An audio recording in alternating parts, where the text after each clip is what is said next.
stinking early. I only had 1 cup of coffee, so please don't judge me on my appearance or the words that come out of my mouth today. So, okay, so let me go ahead and bring up the slides. I'm super excited to get into this. This is something that I hated and now love. So I hope you guys enjoy this too. So just like Sarah said, today we are going to be talking about how to build your team, how to outsource, and how to do those things in a way that helps you propel your business forward and kind of move the needle from whether you're building or growing or trying to scale and hire your 10th employee. This is going to help you no matter where you are in business. So I should preface this by saying that I truly believe that behind every successful business is a team and a vision. And as the business owner, as the CEO of your company, you are that vision. So your role is to understand where you are currently and understand where you want to take your business and hire for that journey. So you're not supposed to be the one wearing all the hats. You're not supposed to be the one doing every single thing the entire time in business. You are meant to help steer your ship. And to do that, you need to hire for success. You need to hire for the gaps in your business.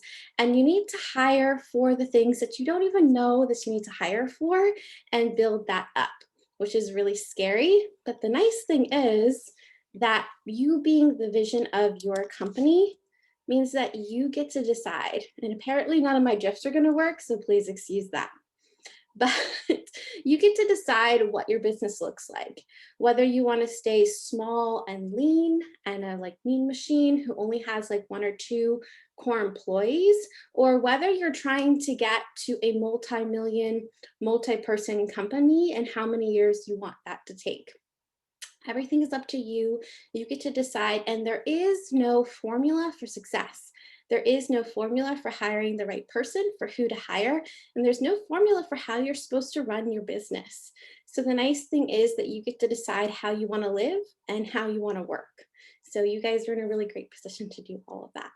And if you guys do have any questions we go through here, I think Sarah said earlier, but I'll just say it again, please put them in the chat. I can't see the chat, but I would be more than happy to answer any questions. Because I know when I was going through this, I had lots of questions, lots of Googling, and lots of frustration. So hopefully I can alleviate some of that for you guys as well. So the first thing that you do is you need to know where to start. And you kind of need to start with why. Why hire? When's the right time? Who to hire? And what type of person to hire? These are the core aspects of knowing that you're ready and actually implementing on having your first employee. Even if you have employees now, it's kind of nice to have this list in front of you, because then you can go ahead and really think about who you're going to hire next. What are the next pieces to your puzzle in order to have a successful business? And so we're going to go ahead and do that.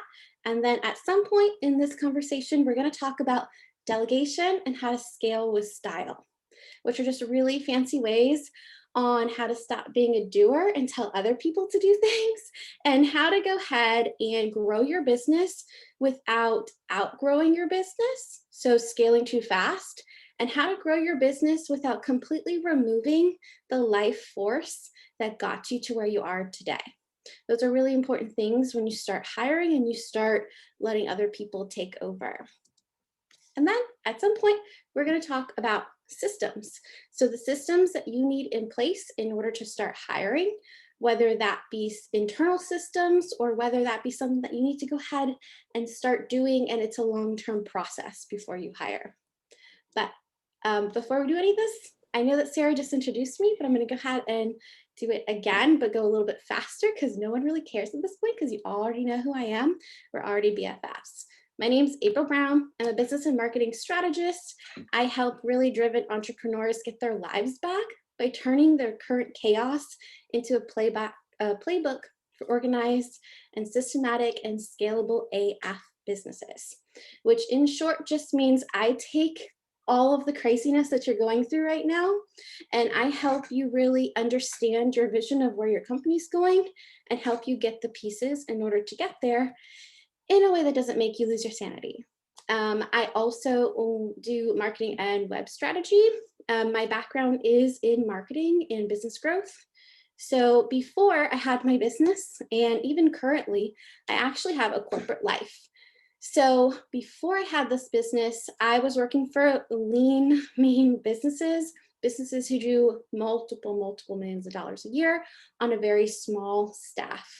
And because of that, I wore a lot of hats in the marketing department, everything from running it to doing things to flying all over the country, taking photos. And now I have a very different life. So about maybe like a year ago, something like that, I was super pregnant, super hormonal, super sick, and I was probably in like a year and a quarter through like a really debilitating injury. I was not able to talk on the phone anymore. I had to stop all of my marketing for my business. I wasn't able to do much. I couldn't get out of bed. I couldn't look pretty like I do today. It was pretty much a mess.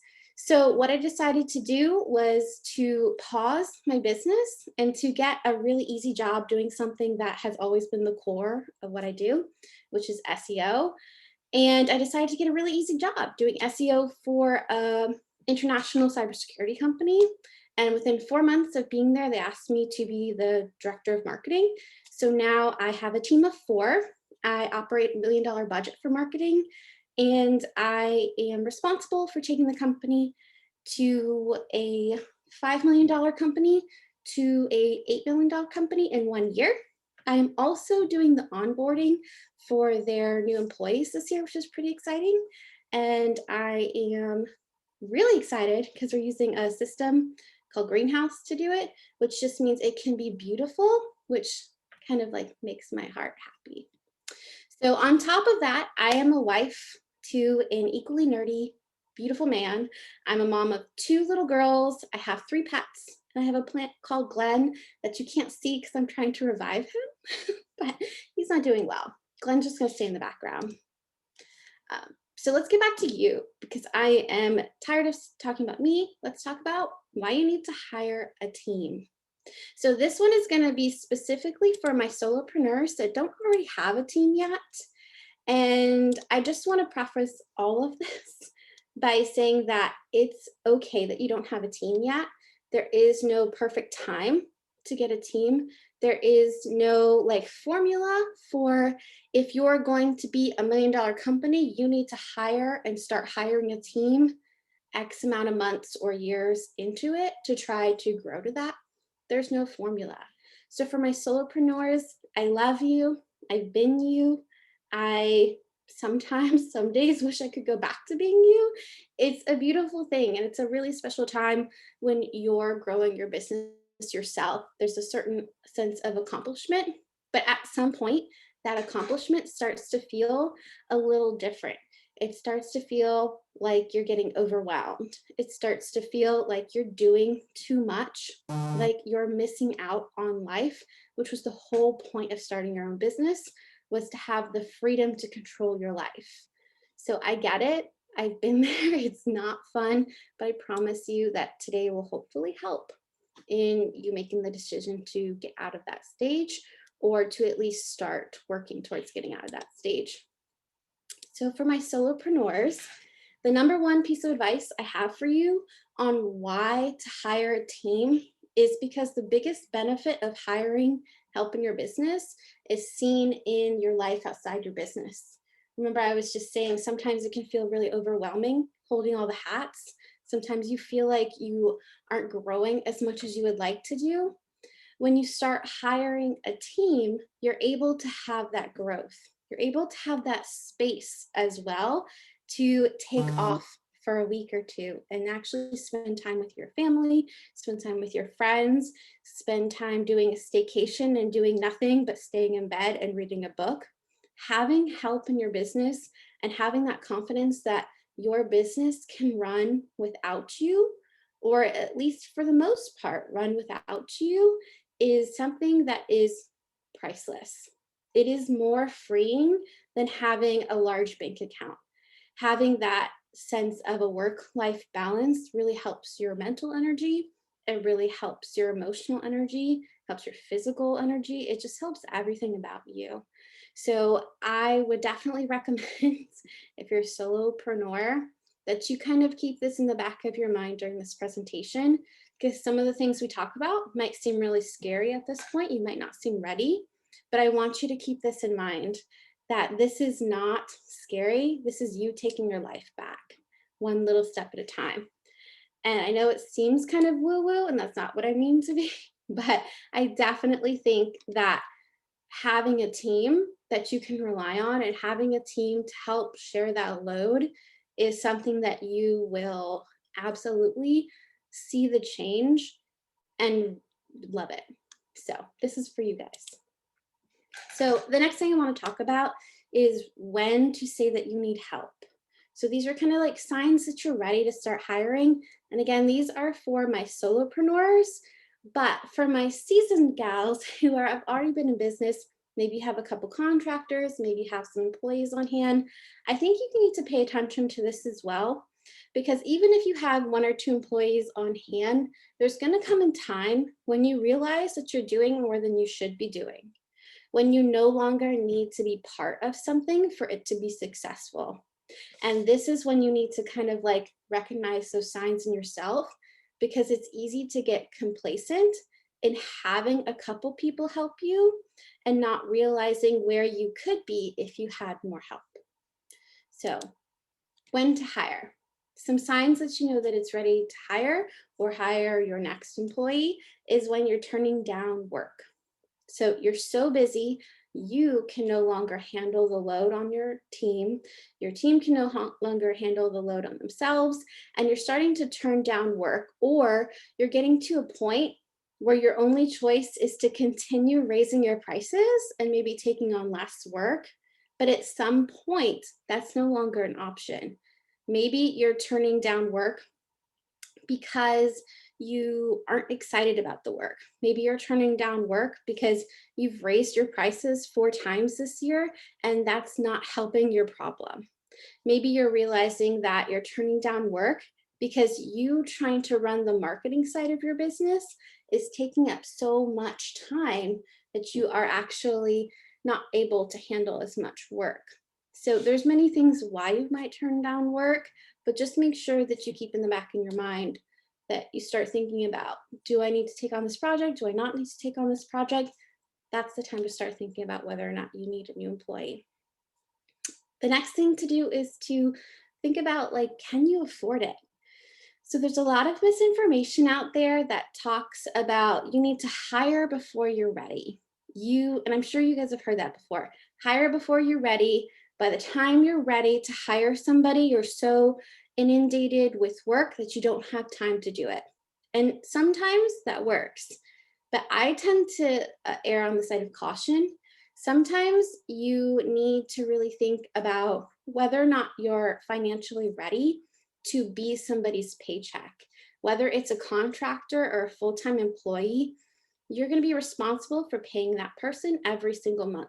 So you need to make sure your ducks are in a row and you're able to pay that person, pay your bills, and also continue paying yourself the regular salary that you've been paying yourself and not take a hit. If you can't do all 3 of those things, you might not be ready to hire somebody, and that's okay. There's absolutely no shame in not being ready to afford somebody. I just think it's time to start getting to that position. That's when it's time to start raising your prices so that you can hire. That's when it's time to maybe take on 1 or 2 more projects so that you can like prep and save away so that you're ready to start hiring somebody. The next thing to think about is if your client experience is becoming a little bit less than. So some of these signs are maybe emails are slipping through the cracks because your inbox is so full. Maybe you are forgetting to send people their onboarding information when you have a new client. Maybe you're forgetting to go ahead and send people that offboarding package or gift. Maybe you're forgetting to do some of the things that the normal, energetic, free you would not make mistakes for. When your client experience starts tanking, you really need to be careful with this because your client experience can make or break your business. You have to nurture that like no other. So if you start feeling like your client experience is not going as great as you'd like it, or if your clients are starting to tell you, that's when you know you're in trouble and you really need to try to figure out what's going wrong, where the bottlenecks are for that experience, and how you can try to get it back to a good place. So the next thing you want to consider when you're trying to think about if you're ready to hire is if you're ready to grow. And I know this seems silly because especially if you go on Instagram, it's all about hustling, growing, scaling, getting huge, doing awesome, getting all the bank. But the truth is sometimes people don't want to grow or they're just not ready to grow. And there's no shame in being small.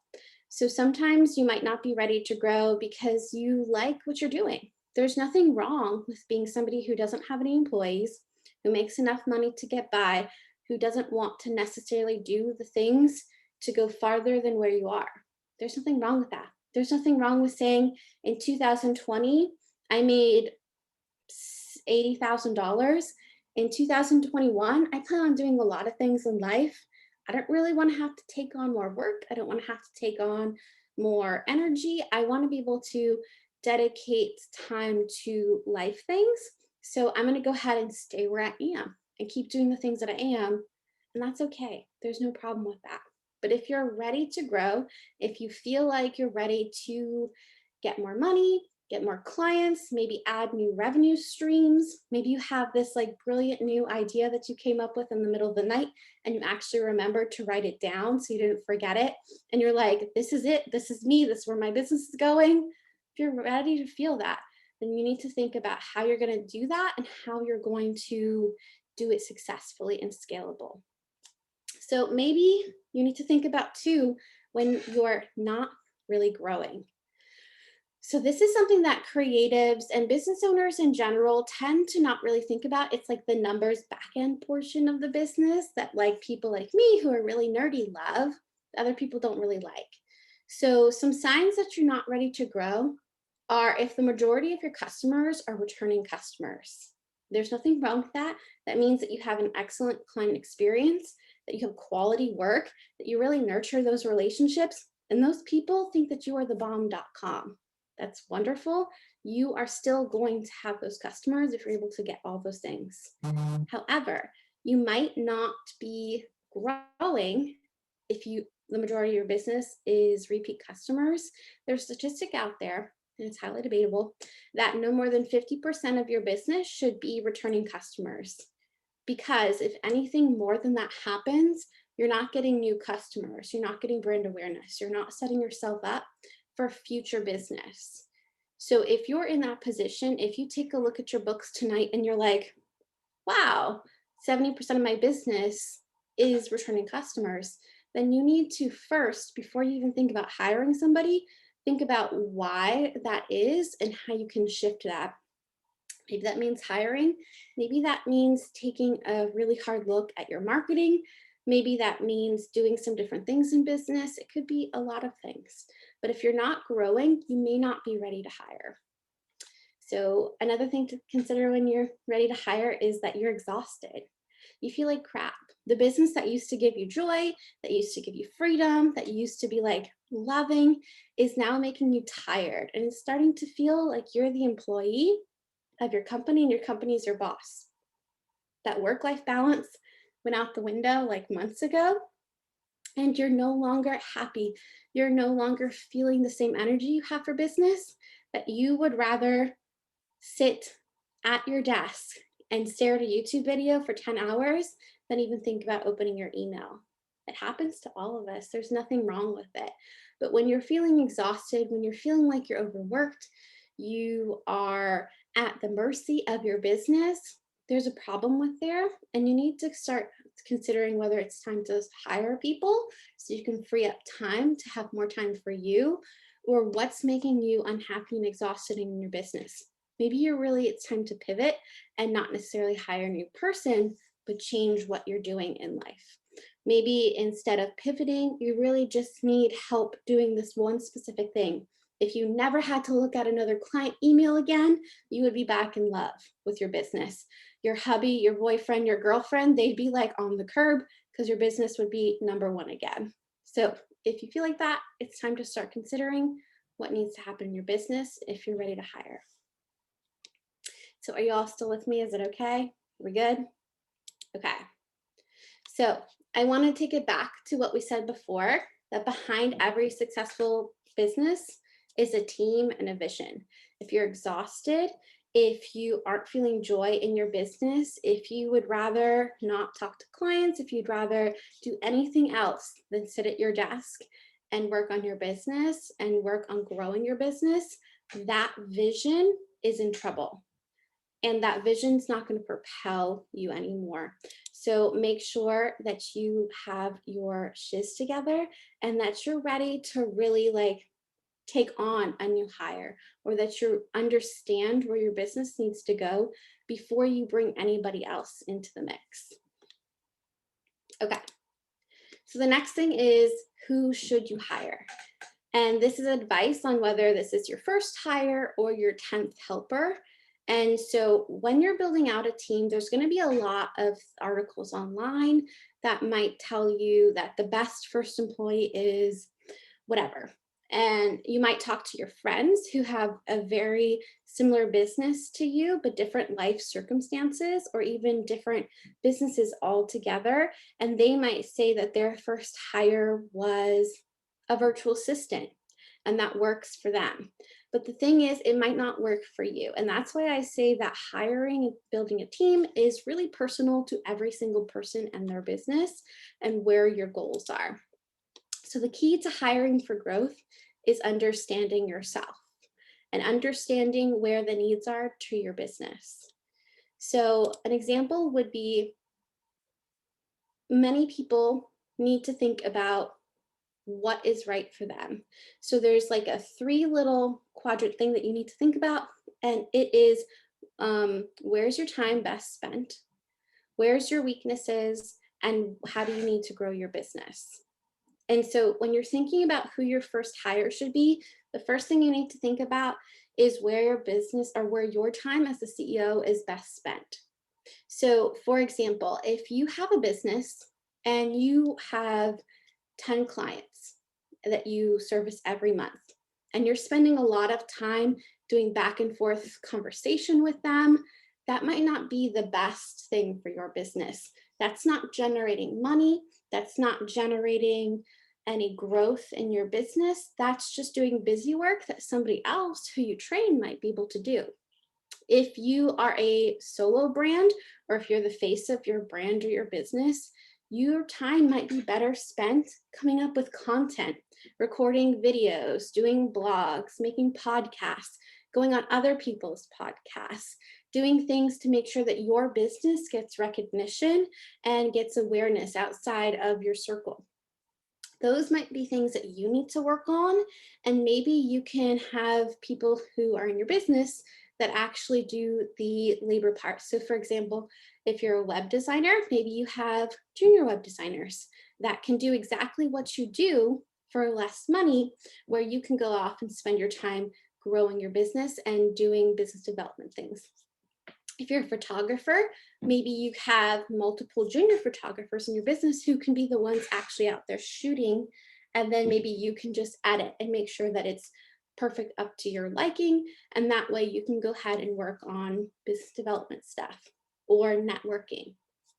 If you are a wedding planner, maybe your time is better spent with your clients, nurturing that relationship, understanding who they are, really bringing their vision to life. And maybe it's not sitting behind a camera doing things. Maybe it's not sitting on Instagram all day, making posts and engaging and doing the 15 minutes a day thing. That might not be right for you. You need to understand how your business works, what's going to move the needle, what are your money-making tasks, to understand where your time is best spent as the visionary, as the leader of your company. On the flip side, you need to understand your weaknesses. So as business owners, especially creatives, we all have strengths and weaknesses, and sometimes our weaknesses are glaringly in front of us and we are open to admitting it. Like I personally would rather set my desk on fire than have to do my taxes. I don't like it. I think it's boring. I will literally pay my tax lady whatever she wants to get those done so I don't have to do it, right? That's my weakness. Another weakness for me is I'm a perfectionist. If you tell me I need to go ahead and make a PDF, that's going to take me probably hours because I will nitpick everything.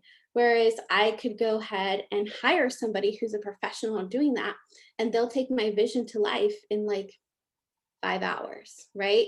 Maybe a weakness for you is marketing, parts of marketing. Maybe you don't know how to make a website. Maybe you don't know how to make compelling landing pages that are going to sell your products or your services. Maybe you don't know how to do SEO so that you continue to have multiple streams of leads coming into your business. Honestly, maybe you just don't like talking to clients. I have people in my life who are the smartest women I've ever met, and they would rather set their coffee on fire and give it up for the rest of their life than have to sit through another meeting with a client, because they just don't do people. They're great at what they do. They're excellent. They're worth all of the money in the world. They don't want to handle it. So they have other people to do that. Maybe your weakness is sales. So maybe you've been good enough to get your business where you are today, but the truth is you don't love it, right? You don't like being on the phone with people. You don't like having to sell yourself. It feels icky to you still. Or maybe just honestly, you don't want to do it anymore. If you build out your business in a certain way, you can absolutely have people, even as a solo brand, who sell for you, so you never have to handle that. And that's like the really exciting thing that I've been getting into, because I personally hate selling. Maybe you just don't like doing invoicing. Maybe you just don't like setting up systems. Maybe you don't like having to go into your CRM. Maybe you don't like email marketing. Whatever your weaknesses are, play to your strengths and hire for your weaknesses. And I'm going to give you a little advice. If you are new to hiring, if you are a lean, mean business machine, when you hire for your weaknesses, you might want to hire somebody who's more experienced. The more experienced the person that you hire, the less you have to train them into your business, the less you have to grow their skills to match where you want to be. And I say that, and I know it's weird, but that is the best option for you. If you are a small business, if you don't have any employees, if you can't afford it, there's nothing wrong with hiring someone who's new and training them up to where they need to go.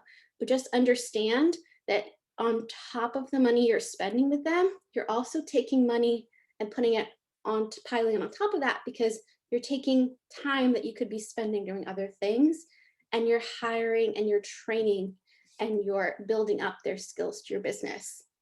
And sometimes that might work for you, and sometimes it doesn't. You just have to weigh your options and hire to what you can afford.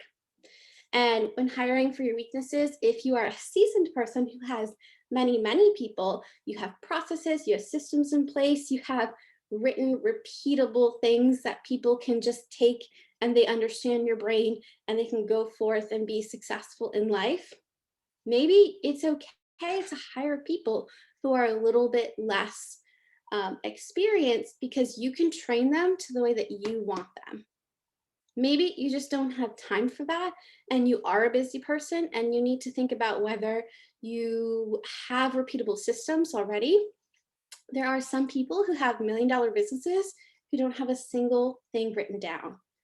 Everything is inside their brain. They could not tell you or give you a piece of paper on demand and say, this is how I make a blog post. These are the steps that I take in order to do that. Go ahead and do it and make me a blog post in 2 hours. They can do it. So you just need to understand what type of leader you are ready to be. Are you ready to be a leader that is going, doesn't have time to train, so they need somebody who's more experienced? Or are you ready to be a leader who's like, actually, I don't have the money or the funds to get someone who's like $100 an hour. I need somebody who's more in an affordable price range, so I don't mind taking that extra time to train them up now so that I can have more freedom later. It's whatever is working for your business. And this is why I say Sometimes you need help and an outside perspective in order to see this. Maybe you need to give the list of all the things that you do and that you think are your strengths and weaknesses to your bestie and say, bestie, here's what I think I'm good at. Here's what I think I suck at. What do you think? And honestly, your bestie, if they're a true friend, they'll tell you, yeah, girl, you really suck at this. Actually, you need to cross that off your list. I know that you think you're really great coming up with these cool memes, but nobody likes them. Let's take them off. Let's hire somebody because your stuff sucks.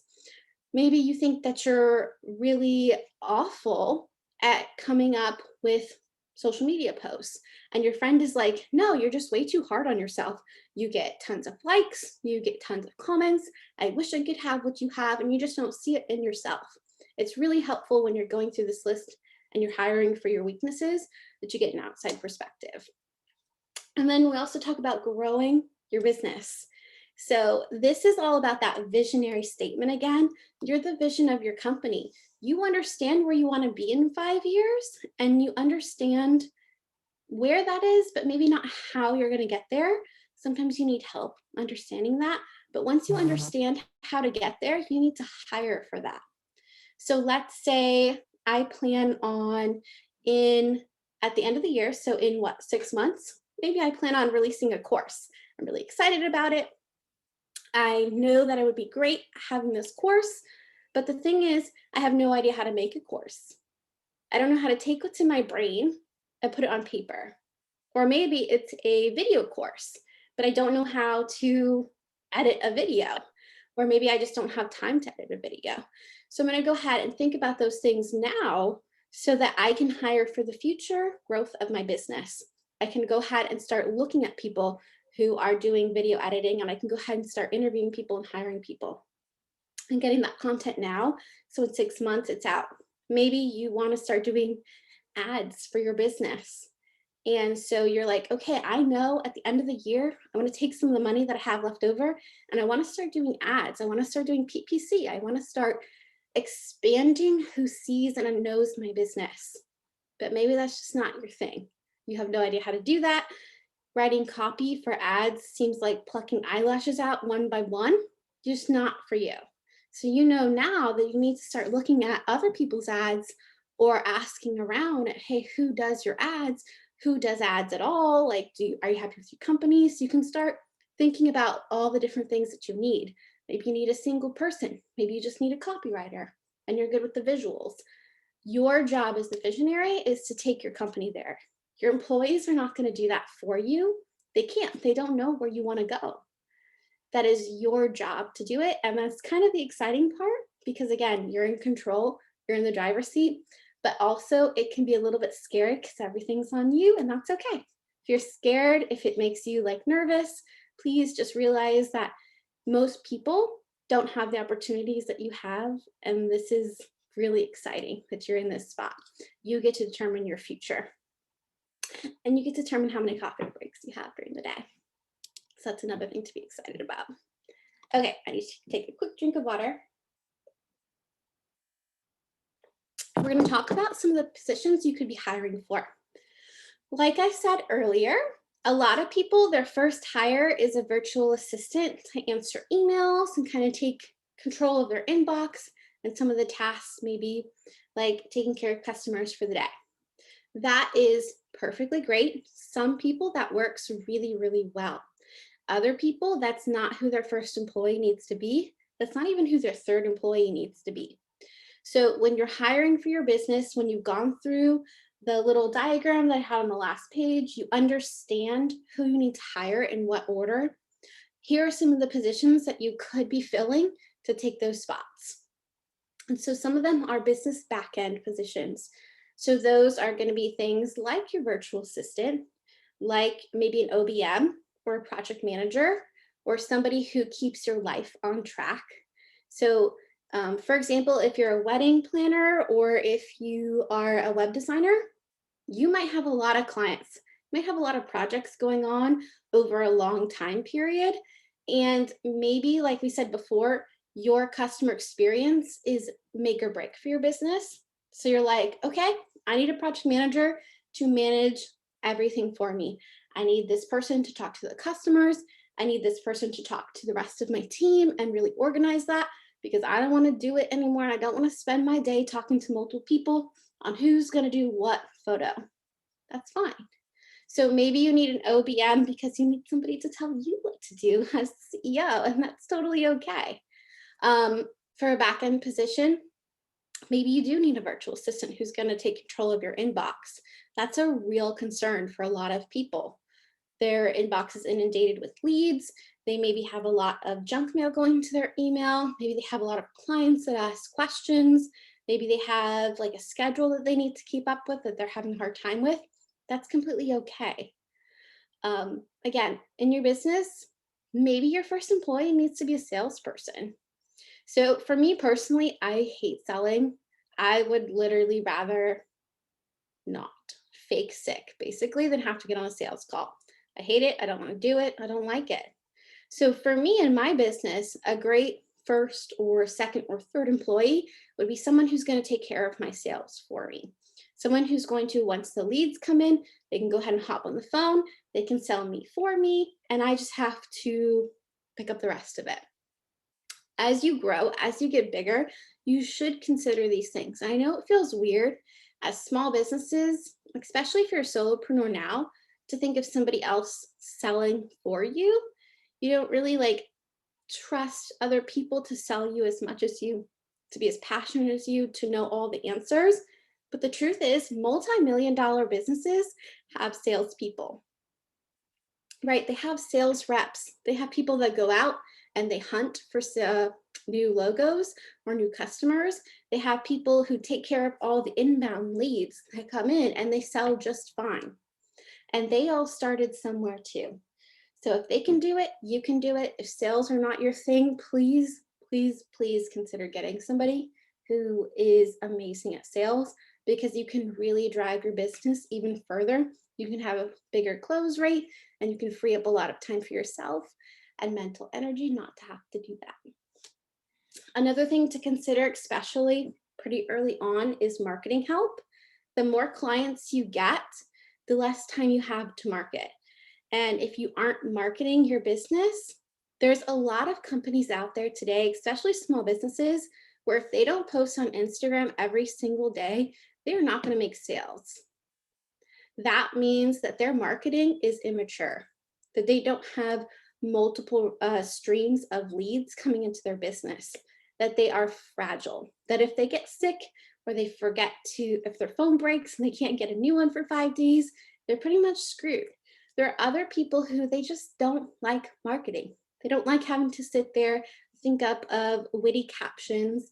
They don't like having to go through and check their insights on Instagram. They don't want to go on LinkedIn for any amount of money. That's okay. If you feel like you are in a position where you can have marketing help, get marketing help. It's one of the best things you can do for your business. And I'm 100% biased because I'm a marketing director. It's what I do. It's my history. I love marketing. I've seen what it can do for businesses. If you think that you are wanting to expand your brand, marketing is a great way to do it. And also, back on the leads, if you feel like your leads are immature, a really great thing to do is to start looking into other means like SEO, Pinterest, other ways to get eyes onto your company. That honestly, that stuff takes an expert. It really does. It's hard. It is not a one and done thing. It's something you have to constantly be working on. And if you feel like, again, your time could be better spent somewhere else other than trying to learn how to do SEO, trying to learn how to do 20,000 pins a day that are perfect and beautiful, instead of having to do blogging, then you need to hire for where your time is best spent in your business. So another support position is juniors. I love juniors. Juniors are amazing. So juniors are the people who can do your job, kind of. So they might not be as advanced as you. They might just be starting out. So you're growing their talent. They are the people who are going to help you do less actual labor in your business for clients. So again, if you're a photographer, you might have junior photographers who kind of act as second shooters. If you have a photography business, maybe you have juniors that you're teaching to edit in the style that you edit, show them all the shortcuts, they can do it, and eventually you don't have to do it anymore.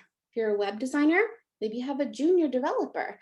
If you are in business and marketing, maybe you have junior coaches that kind of help people and support your community.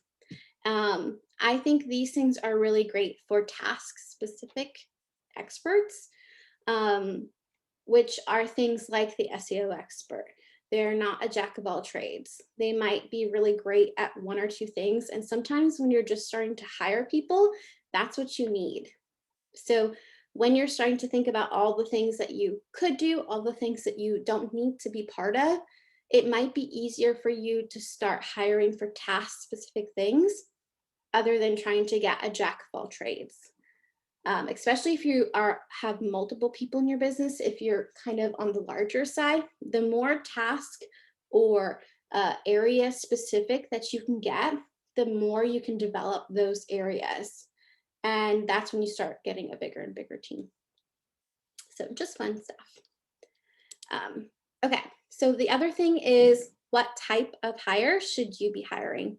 And this is the big debate of contractor versus employee. So contractors are 1099s. You pay them by the hour. You might have a contract with them. You should have a contract with them. If you don't, and you have contractors, please get a contract with them right now. You don't really have any tax obligations to them as far as like if you have an employer or if you remember having a 9-to-5 job, you always had taxes coming out of your paycheck. You don't really have to do that for a contractor. You just write them a check for the hours that they worked and they take care of their taxes for them. And they're not legally an employee of your company. And this can get fuzzy because certain contractors can be considered that. So I highly recommend, if you're considering hiring, that you just talk to somebody in your state who can kind of help you determine what kind of employee to hire. On the flip side, an employee is somebody who is usually called like a W-2 worker. So they are legally an employee of your business. You pay taxes for them. You give them a regular paycheck. You guarantee them a certain amount of hours per week, and there is no cap to when they're going to stop working for you. Whereas a contractor, they might have like a 6-month contract with you, or it might be like more of an at-will thing where I'll hire you when I need you. I'm not going to hire you when I don't need you. Once you commit to having like a full-time employee, they're on your books. You have their time and you're responsible for making sure that their time is fulfilled in a way that propels your business and moves the needle, also in a way that you can financially support them. So it's just a little quick rundown. So for contractor versus employee, some things that you need to think about is this a long-term position? If you're hiring a business manager, a project manager, that's usually a long-term position. That might be like an actual full-time employee. If you are hiring for like a one-time or a short-term task, maybe you need a website done. It's going to take about 3 months. So you don't really need to hire a website designer or developer onto your team. You just contract that out. Maybe you do need full-time help. So maybe you need an assistant all the time. Your books are booming. You have emails coming out the fingertips. You can't handle it anymore. You need an assistant to get that stuff under control. That might be a full-time employee for you. And then you need to think about, is this for now or is this for growth? Am I hiring to get something done right now that's going to help me for the next 6 months, a year? So maybe that could be someone like, I don't know, maybe you need somebody to get your systems done. That might be a short-term position where they help you develop your systems, implement your systems, and teach your team to do your systems. But you guys are going to get that in a few months to a year. So that might be a contract position. Whereas if you're hiring for growth and you're planning on starting a YouTube channel and you don't plan on giving it up in a month or two, then you probably need to hire for the long term. So that could be a contractor, or that could be a full-time employee. Maybe you're pumping out 1 to 2 YouTube videos a week, and you really need somebody who's going to not have to tell you that they don't have time to help you because they're working with other customers. You need someone who's fully devoted to your videos. So those are some things to decide when you're thinking about like a contractor versus a full-time employee. Do you need them for the long term, short term? Do you need all of their time? Or is it okay if they work for other people? I'm going to try to go as quick as possible so we have time for everybody to ask questions. So delegate versus scale with style. The thing about delegation is it's really hard to go from the doer of all things to the delegator. It's not as stress-free as it sounds. And a lot of people who try to go full on into delegator mode, they end up making a lot of mistakes. They might not have the systems in place to help people. They might detach themselves too much from their business, which is where it comes in for the scaling with style. So scaling doesn't necessarily mean, and delegation doesn't necessarily mean removing yourself from every part of that task or that job or that area of your business. And I'm going to tell you two different stories. I know a woman who went from about $250,000 to $1 million in a year. And she scaled so much. She hired a ton of employees. She set herself up. But the thing is, she scaled herself right out of the life force of her business. So she had a course and she got employees to kind of work her Facebook groups, to do all the things behind the scenes. But her client experience in that course suffered. She was no longer there to help the women who were in her group. She was no longer there in the Facebook group to give them advice. She was barely there on calls. She was only available during that 1 hour a week to help people when the course wasn't designed for that. So she scaled herself right out of having a great company. And it really suffered for that. You know, her clients were not happy with her. They were asking for refunds. They weren't successful in having the things that her course was for actually come to fruition. They had questions with no answers, and it really hurt her. There's another one where this woman scaled within 2 years, and she honestly left everything on the table. She let everyone handle everything else so that her clients noticed, and her clients started going elsewhere because they realized she was no longer the life force of her business. Her employees were, her contractors were. So she really suffered in business, and it took her a while in order to like understand and see that. And so by the time you understand and see that, you've lost your customer base. So delegation and scaling go hand in hand. You need to be careful with how you're delegating. You need to be clear, concise. You need to be able to have repeatable things. You need to be able to be there for your team if they have questions. And the same thing is you need to make sure that you don't delegate too much. With scaling, you want to make sure that you don't scale too far from where you are. You need to make sure you're still very involved in your business, that you understand what's going on, and that you're there for your customers, because once your customers suffer, your business will suffer. And then super quick, I'm just going to go through the systems to hire. If you're thinking about hiring someone, the first thing you need to make sure that you have in place is recordable, repeatable processes. Everything needs to be written down. Take a week, take a month, go through everything that you do, write everything down, every step, every little thing, even if it's coffee break.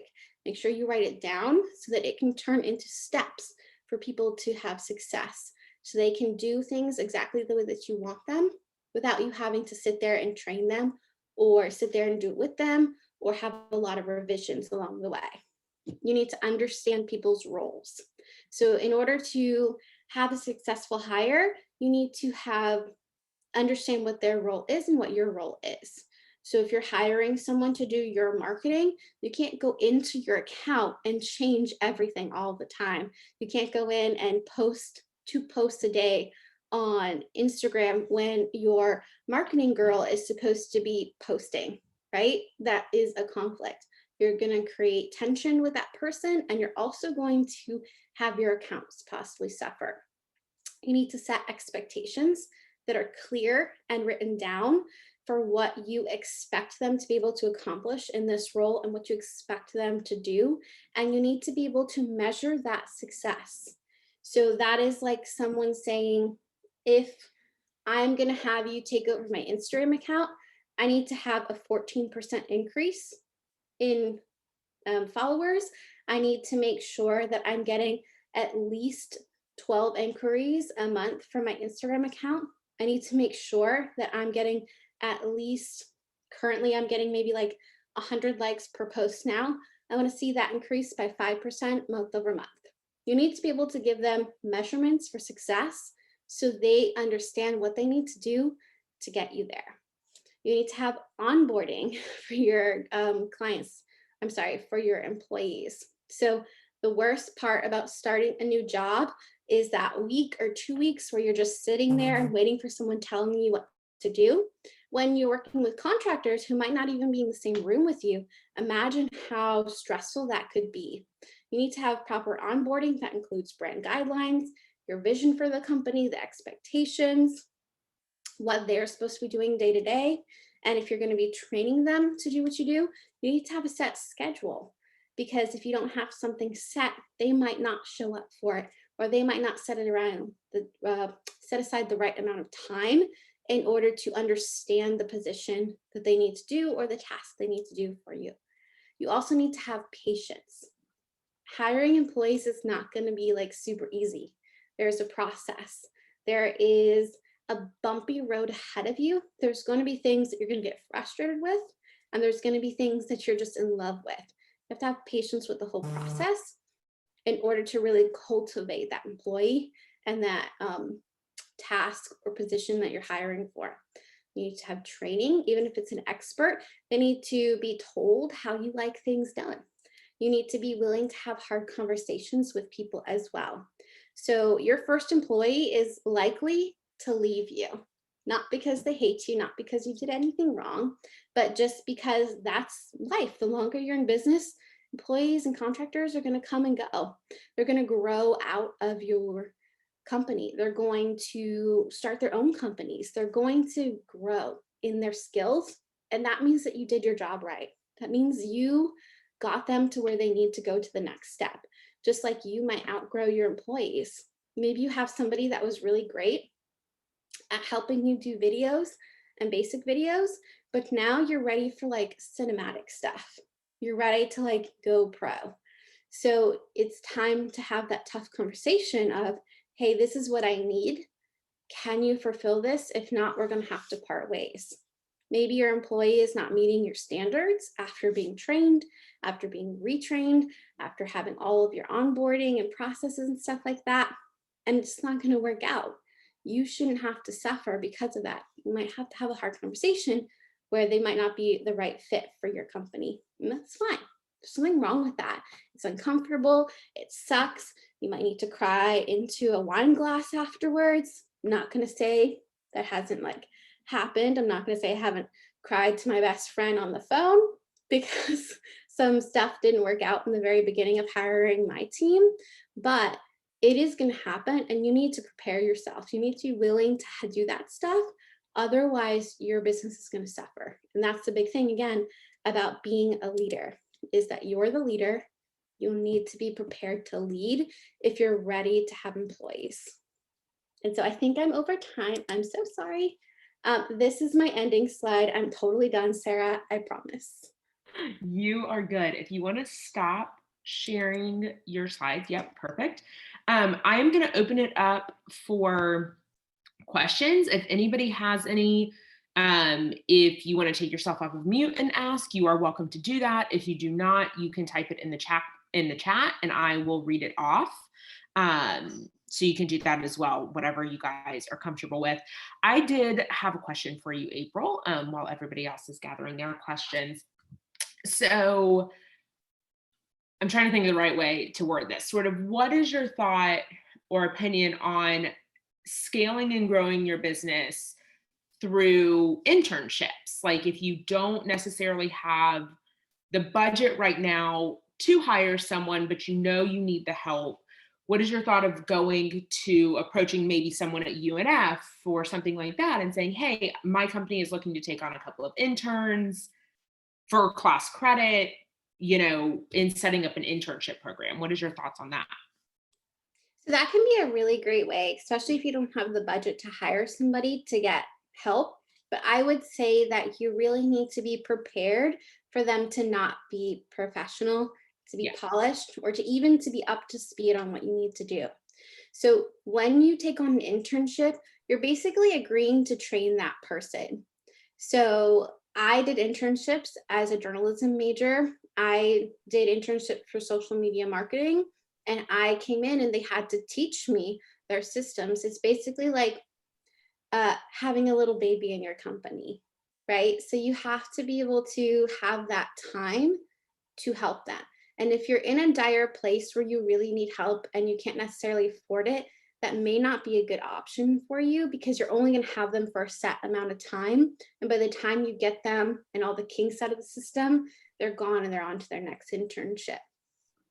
On the flip side, if you have a very mature business, you have maybe a virtual assistant who can help you, or you have your processes really laid out and you're willing to put that time in or have somebody else put that time in, then that is a great way to not just teach people and give back to people, but to also get that extra help. And I would definitely recommend doing it for things that are not critical to your business. Don't give them any sensitive client information. Make sure that whatever you're hiring for is something that, I don't want to say doesn't matter, but it's not sensitive. So maybe something like marketing, maybe something like blog writing, maybe something like a junior photographer where you're teaching them how to work their camera and how to like work events and stuff like that. I wouldn't do something where they have like your books.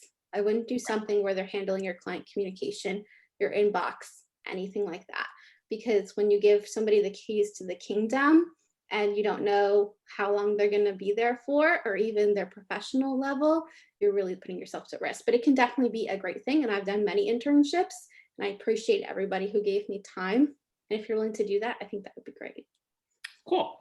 Yeah, you made some really good points. I did a number of internships through college, and the company that I was with prior to starting my business, we would always hire interns. We'd take 1 to 2 interns a semester, and sometimes it worked really well and sometimes it did not. So some of those points you made really hit home there too. So Shalaya put a question in the chat, which I think is a good one. What are some of the best questions to ask when you are hiring someone? Ooh, so that's really fun. So some of the best questions, and it really depends on the position, is to ask them very specific things about the job. For example, if I'm hiring somebody to be my video editor, I'm going to ask them like, why do you prefer X program over another program? What style is really like unique to you? What kind of videos are you looking to make? What kind of process do you have for doing something? If you're hiring a virtual assistant, it would be really great to ask for references. Honestly, any position that you have where you know they're not like you're not their first client, it would be great to ask for personal and professional references, just like a regular 9 to 5 job, right? That's exactly how you need to see yourself in these positions. Everyone asks for references. You need to ask for references and you need to follow up on them. Some great things to ask is, where do you see, like, what do you see yourself in a perfect position? What environment do you thrive in? Like, what systems do you already know and programs do you already know how to work with? Those are the kind of things that I would ask. And I would also ask them to tell me what they think, like, what is my business about? So if you're hiring anyone, they need to understand your business. It doesn't matter if you're hiring a virtual assistant. It doesn't matter if you're hiring a video editor. They need to be able to clearly state to you what your business is about. They might not know your values. They might not know your mission statement. They need to tell you in a way that you feel like, yeah, you get me. That's totally what I'm aiming for. That's totally what I do for clients. That is me. Yeah, I'm sassy. That is my brand. Like, they need to be able to say that to you, because if they don't understand your business, it could be taught, but it also shows they didn't take the time to do it. And that's something you need to consider. Cool. Kimberly, I saw you turn your camera on. Did you have a question? No. Okay. Just wanted to ask. I appreciate seeing faces. Yes, I love seeing faces too. So someone did ask in the chat, what platform should I use to hire a virtual assistant? I would prefer someone local. So I think I'm going to expand to that question a little bit as well, is just to say, like, what's the best way to post about an open position and find the right candidates for the position you're looking to hire for? So we're actually kind of in the platform that you should be in. So Tuesdays Together is an amazing place to find somebody locally. Everyone who is a great business owner is willing to talk up their employees. So it would be great for you to drop something in, even if it's not something that's typically in Tuesdays Together, like, hey, I need an email marketer. I don't know, like, who do you guys use? And people are going to be willing to talk about people that they love on their team. If you are trying to get someone who's not necessarily local, if local doesn't matter to you, there are definitely other ways you can do it. You can post jobs on LinkedIn. That does really well for me. I have all my employees came from LinkedIn. You can also go into a lot of these business groups, especially if you have local ones and local matters to you other than Tuesdays Together, and try to get people there. You can also try to hunt for people. So what I like to do before I post in one of these girl boss groups, which I'm absolutely in love with, is I try to go to past posts and see what other people are saying before I make a post. So let's say 10 people say this particular photographer is thebomb.com. I want that photographer. I'm not even gonna bother asking. Like, I need that person in my life. So maybe you're hiring for a virtual assistant. There's tons of people who are asking for virtual assistants. I don't want my inbox inundated on Facebook. I don't want people messaging me who I didn't ask for. I don't want getting like a ton of notifications. That sound for notifications actually gives me anxiety. Like, I hate it. So I'm just going to look for what other people are saying. If you're in a brand new group and you don't really feel comfortable like stalking it like I do, go ahead and just say very specifically who has a virtual assistant that they are in love with and are willing to brag on. I'm looking for my first or second or third assistant, and this is the requirements that I have. Please do not try to sell me, right? So I feel like people who are just always trying to sell themselves in groups, who don't necessarily like take the time to lift up others, especially women lifting up other women, like, I'm not willing to work with them. So I want to see who's willing to lift up somebody else and who gets lifted up. Cool. Darnita, I know you have a question if you want to come off mute and ask that. Hey. Hi. I do have a question. I don't want to say like hired, but I guess I can say hired a virtual assistant. Contracted her. She's not an employee. But my question is, like, I did so much onboarding. I feel like I did so much like onboarding that I'm like, girl, you could have scheduled these posts out yourself and did stuff. But I'm loving that I can just kind of do that stuff and then forget about it and walk away if I got a busy day. I'm not like, oh, dang it, I didn't post or whatever. But how do you, like, going forward, how do you kind of ask, like, I want to ask her, like, what else it is that she can do and how committed can she be to me? Because I don't want to, like, I like her. I met her, she was a VA in someone else's group, and I kind of seen her posting, and she actually bought products from me from my business. I have a faith-based business, and so her values line up with mine. And it's just so hard to find people. I've had influencers, and it is what it is. I found influencers that I thought would work for me. They will post my stuff to like reels or TikToks that have swear words, which is to each his own, but that's not my business setup. And so it's like, it's hard to just find the right person. And so I feel like I found the right person. And I literally am not at a place in my business where I feel like I can afford to hire somebody, but I'm also at the point to where interns won't necessarily work for me because I don't have time to teach them. You know what I mean? To spend that time teaching them.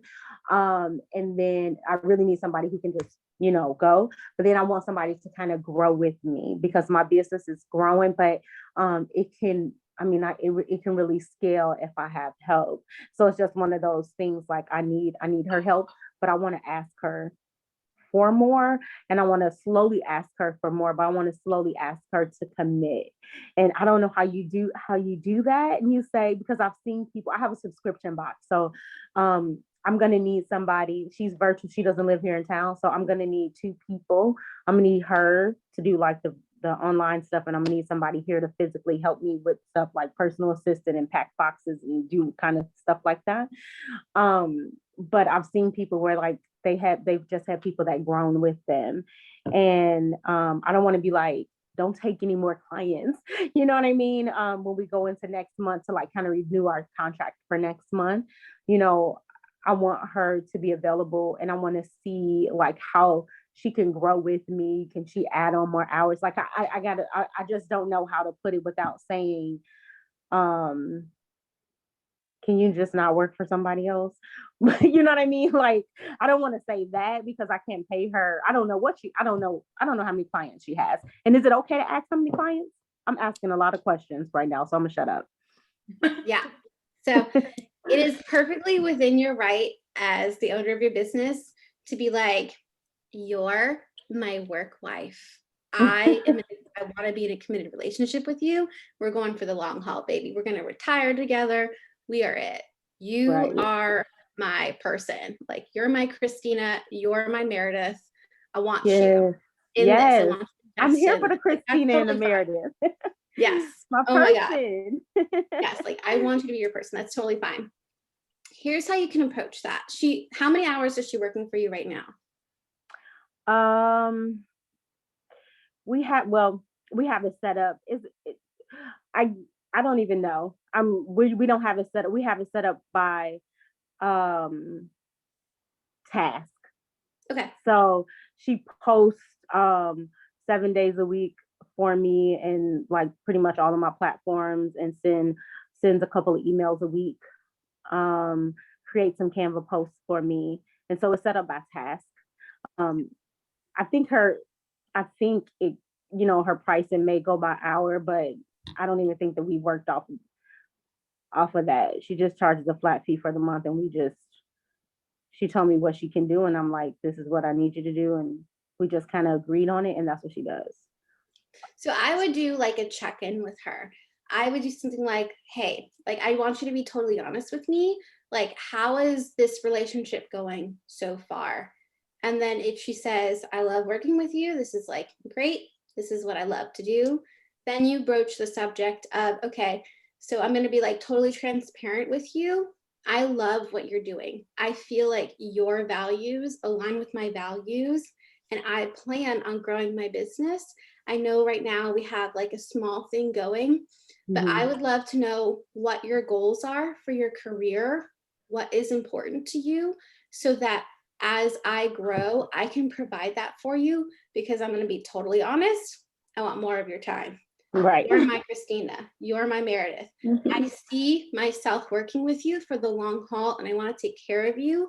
And at the same time, I would love to eventually grow to maybe I'm your only client, or maybe I am one of 2 clients and then only client. Like, I would love to take care of you, whether that be maybe you don't have health insurance right now because you're a contractor. Eventually, as I grow, we can work that out. Maybe you don't have like oh my God, what's it called?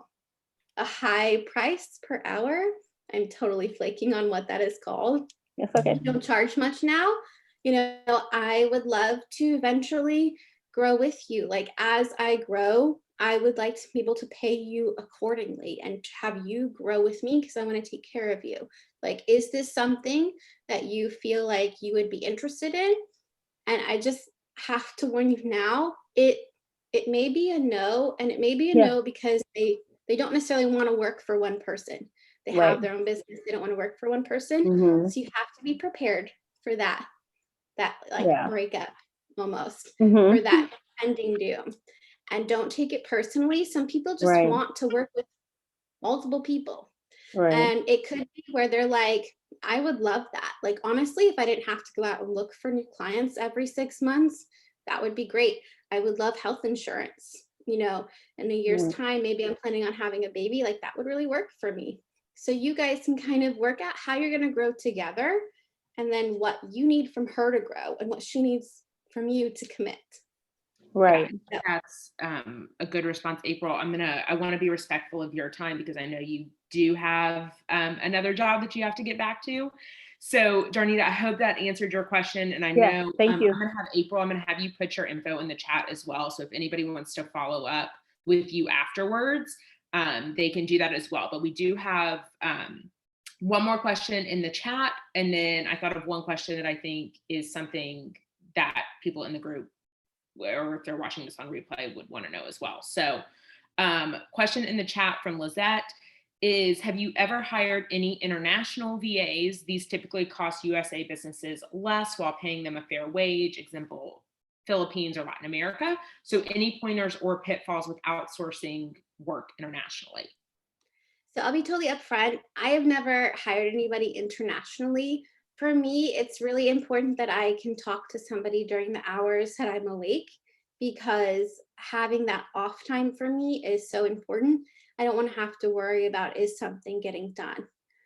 But I do have a lot of people in my life who hire international VAs, and they've had a lot of luck with them. The key is kind of like just what you said, is hiring and paying them a fair wage, because they really they appreciate that. A lot of people try to take advantage of people who are in environments where they don't have a lot of opportunities, and they outright abuse that fact. So if you're willing to pay a fair wage, if you are, you know, good to them, they're going to be good back to you. That's really just how it is with anybody. And at the same time, the company that I work for, the majority of our people are overseas. So we do have that time difference stuff. So I am used to working for people overseas. A lot of my clients happen to be overseas. And so there is nothing wrong with it. I mean, it is nice. It depends on how your brain works. I need to know that things are happening in a time frame that I can talk to people. Whereas there are people who are like, I want to go to bed and wake up and have this task ready for me. Like, that is how I want to work. And you just have to think about like what is going to be working for your business, and then find people. There's a lot of great VAs out there, and there's a lot of them in those groups that I talked about. And there's also people who specialize, and companies that specialize in connecting you with people who are maybe international from you, who are willing to do work, who have amazing skills that can really help you. Would you say with hiring an international employee, it may be good to ask for references, maybe get recommendations from others who have worked with them before, things like that when you're, I mean, I know that's important when hiring any person, but with international employees, do you feel that that's something that's of a little bit more importance, just to understand how they work with the time difference? And yeah, I would maybe ask, instead of, can you give me a list of professional references? I would say, like, how many people in the US or like this time zone have you worked with? Can I go ahead and get references? I know you're great at what you do. I just want to make sure that that relationship and that time difference didn't really do anything. And then I would ask questions like, how do you deal with a time difference? What happens if you need something from me immediately and I'm like snoozing in my PJs? Like, how would you work that out? How, like, you advise me how that works for you. And then if what they say lines up with what you think is okay and you want to try and you think sounds amazing, do it. And then also know that when you're hiring internationally, you have to be really careful about what kind of hire that is too. Make sure all your ducks are in alignment so that legally that person's a contractor, so you don't have to deal with some of the implications of hiring internationally. And there's some companies or some countries where like they take pay in a very different format, and like paying them becomes cumbersome, and it may not be something that you want to really get into. So maybe having like a go-between company sometimes works too, depending on what kind of international contractor. And just also know with all of this, with onboarding, with hiring new clients, with figuring out who the heck you need in order to be successful to hire, you're not alone. Like, you can ask for help, and it's okay also to say, like, I need help figuring out who I need, onboarding them. I don't know what to do, to ask for help. My company helps with that. And then also saying something like, be comfortable with saying this isn't working. So maybe if you hire somebody internationally, and it's not really working out, don't necessarily like stick with that, because then that hurts you. Be willing to hire somebody else internationally and to sever that relationship so that you can thrive, because it's all about you and what's going to grow your business and get you more freedom. Cool. So 2 last questions really quick, and then I'm going to let you go. First one, you mentioned during your slides talking to someone about hiring a contractor versus hiring a full-time employee. Who do you recommend that we would, that someone would go and talk to? Is it a tax professional? Is it a business consultant?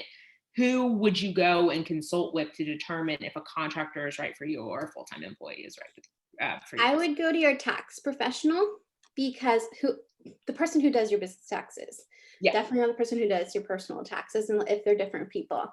And I would ask them like, hey, like, I just need to sit down with you. I know maybe don't do it right now because they're kind of overwhelmed, but like, hey, I need to sit down with you in 3 weeks. I'm thinking of hiring a new person.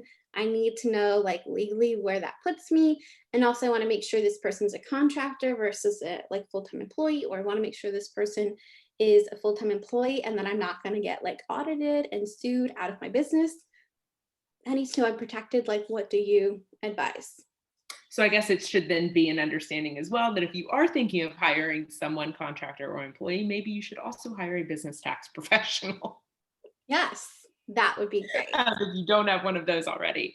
So ask last for references. question that I sort of thought of, if you are hiring for a position or looking to contract for a position, you use the example of YouTube and, starting YouTube, video editors, maybe videographers, whatever it might be that you would need. I'm going to use myself as an example. That's not an area that I have a lot of expertise in. I'm not going to know video editing software. I'm not going to know which cameras are going to be right. I'm not going to know the specifics of what their job fully entails.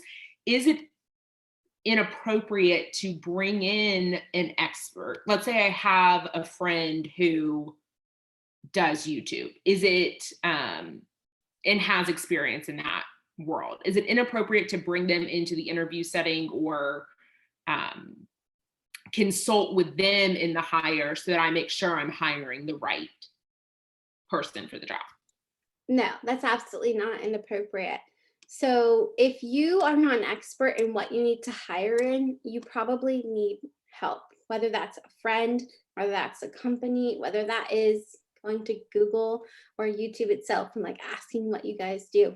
And then even so, like, let's say you have a team of 1 or 2 people already. Maybe you have that VA and you're looking to hire somebody to do blogging or YouTube editing, and you don't really have any experience of that, and you don't know how to hire for that, but you trust your team, right? This person, it doesn't matter what they're doing. You can get that stuff. You have a friend who's going to tell you. If you have a friend who's good at it, or with your team, you need to have those team members talk to that person regardless. It needs to be like a company culture thing, going back to those 9 to 5 days, like you're building company culture. If one employee doesn't get along well with another employee because their work styles are different, and that first employee is like your ride or die girl, maybe that's not the right person to hire. If your video editor uses a software that your friend who does YouTube is saying like, yeah, it's okay, but like it's clunky, it's not really like good for what you're doing, or maybe it's just like, yeah, that's, perfect, but they don't seem to understand the system. It's totally fine to ask them to do a skills test and pay them. All of my employees had to do a skills test that I paid them for before I hired them. All of them talked to the rest of my team members before I hired them, and all of them talked to other people who knew what they were doing before I hired them. It's not inappropriate. It's totally normal. And I think I recommend it. Perfect. All right, well, we are going to end it for today. Thank you, April, for your time. I know we all really appreciate it. I know we went a little over, so thank you for everyone hanging in with us. But I think those questions were valuable to anybody who might be considering adding to their team or outsourcing in the near future. So thank you, April. You're We welcome. will see you guys next month. We'll post the details soon. And as soon as Zoom sends me this recording, I'll get it uploaded to YouTube. So if anybody wants to go back and reference your slides, they can do that there, and then they'll have all your contact information as well, April. Thank you for having me, and thank you for asking so many great questions. Yes, thank you for taking the time to answer them all. This is a very complex subject. Yes. Yeah. I think it's only fun for the nerds who love it. Yeah. So thank you guys for listening. Thanks, everyone. Have a great rest of your day. Bye. Bye.